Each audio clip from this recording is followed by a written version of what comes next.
victorious. The victorious Christian perseveres. Mula hutay. Victorious ba ta nga Kristohanan?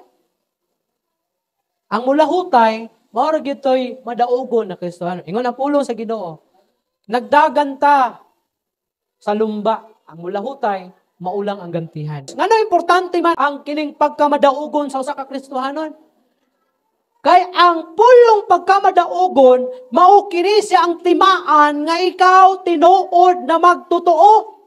Kay kung luwas ka nga Kristohanon, tinuod ka nga dunay Hesukristo diha sa imong kinabuhi, mudlaog ka bisan unsa pa man nga gubat ang imong pagasalmutan.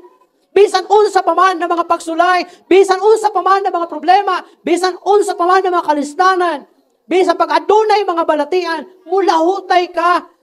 Kay naa si Kristo sa imong kinabuhi o ang imong kinabuhi nakaintended siya diha sa pagkamadaugon, just like Job. Tanawa si Job. Gikuha na ang tanan sa iya. Pero napukan ba siya? Nagmadaugon siya. Usa katimaan nga dunay Kristo ang iyang kinabuhi. Usa katimaan nga dako ang iyang pagtuo sa Ginoo. Kita na mga Kristohanon, kung pag-abot sa mga pagsulay, dili gani kita mudaog.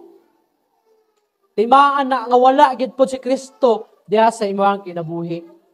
Based ang pag-20 na kakatuig sa pag-alagad sa Ginoo. Unya miabot ang adlaw nga ikaw wa ka daog sa mga pagsulay ug nibiya ka sa Ginoo. Basin sulod sa 20 ka tuig, puro pagpakaron ingnon ang imuhang pag-alagad sa Ginoo. Ano man? Nag-alagad kag 20 ka tuig. Nya pag-abot sa unos, ni backslide ka, hantod na matay ka, wa gyud ka kabalik sa Ginoo. Sa katawo nga, wa gyud relasyon sa Ginoo.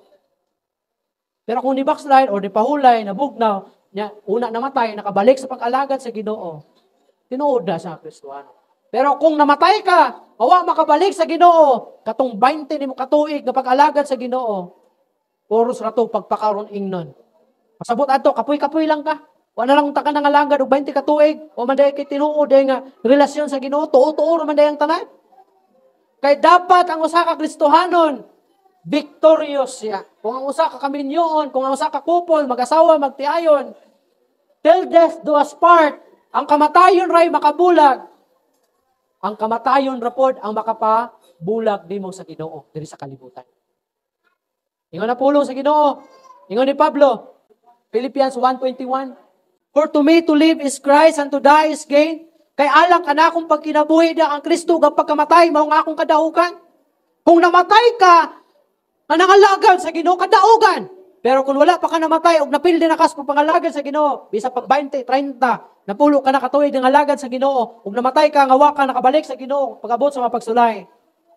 Puro pagpakaron ingnon tong mga adlaw o mga tuiga sa imong kinabuhi sa pag-alagad sa Ginoo. Kay dapat ang Kristohanon mahimo siyang victorious. The victorious Christian, in other words, is the Christian who finished the race. Ang victorious sa Kristohanon, siya mula hutay hangtod sa dag-anan, muhuman siya sa lumba. It only means that we don't give up. Dili ka mo hunong, dili ka mo surrender sa imong pag-alagad sa Ginoo and abandon running completely. Just keep going, and in the perseverance, there is victory. Kamo kay nangunugod naman mong alagad sa Ginoo. Ayaw taon mong hunong, oy. Unya, susiha gyud kung naabag gyud mo yung relasyon sa Ginoo. Kay basin og atik-atik ratanan ba? Basin og nagsimba lang ka kay sa lahi ng mga reason, basig tungod sa sponsorship program, nagsimba ka, pero wa gyud kay relasyon sa Ginoo. Basig nagsimba lang ka kay ganahan ka mo kanta. Pero wa gyud kay relasyon sa Ginoo. Basta nagsimba ka, kay ganahan ka mamina o wali. Pero wadyo kay relasyon sa Ginoo. Pagbantay igsuon. Kay pag-abot niya sa mga pagsulay, may baluan yun. Kung di gani ka kalahutay, mo give up ka, unya, namatay ka, mawagi makabalik sa Ginoo. Bisag pag 20 na katuig di sa niyo. Katutanan, 20 katuig. 20 katuig nga pag-alagad sa Ginoo nga puno sa pagpakaaron ingnon. Mao nay tinuod diha nga istorya.